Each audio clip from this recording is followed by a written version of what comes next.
Kumusta po kayong lahat? Celebrity Chika Time po muna tayo at may inihanda po akong chika para sa inyo. Tara po't magchika na po tayo. Ring Mendoza at Alden Richards, latest kaganapan ngayong araw ng Miyerkules.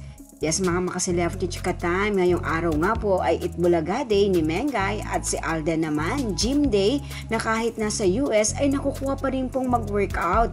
At yan ang ichichika at ikukwento ko po sa inyo mga maka-Celebrity Chika Time. Bago po tayo dumako riyan, nais ko po munang batiin mga timbahay, team abroad at mga seniors natin dyan. Shout out po sa inyong lahat at happy Wednesday po.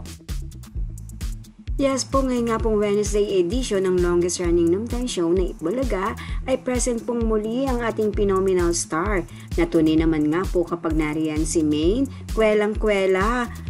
At syempre, napakarami na naman po ang kanyang napapasayang mga televiewers ng Itbulaga and of course, ng kanya rin pong mga followers at supporters na tunay naman nga pong laging inaabangan si Maine sa Itbulaga. Samantala, narito po ang ilan sa nakakatuwang kaganapan ni Maine sa Itbulaga.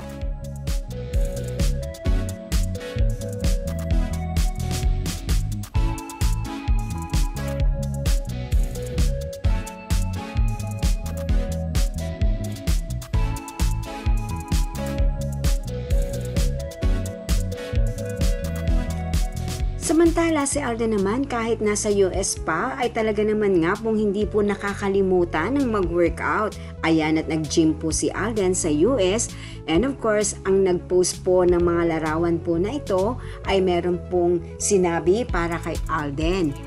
Ayon po sa kanila, "It was an honor meeting you today. Welcome to the Bay."